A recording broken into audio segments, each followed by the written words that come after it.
कथी के ऊँचे ऊँचे बंगलावा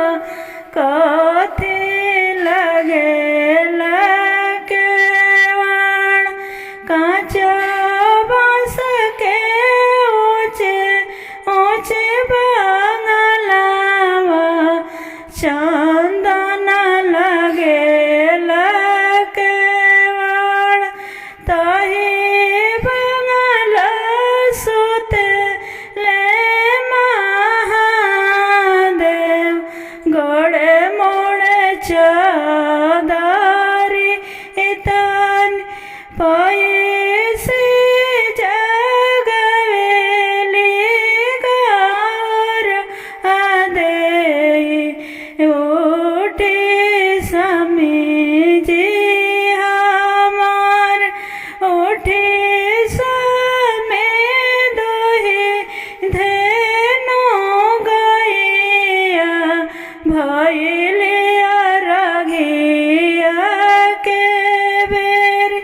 अराजी गरजी बोलेल महादेव छोड़ो धनी छठिया बारत हमना दोहा विधेनु गैया बारी निनिया दिहालो जगाई मधुरी बचनिया बोलेल गौरा दे सुनी समझिया राजा हमार उठी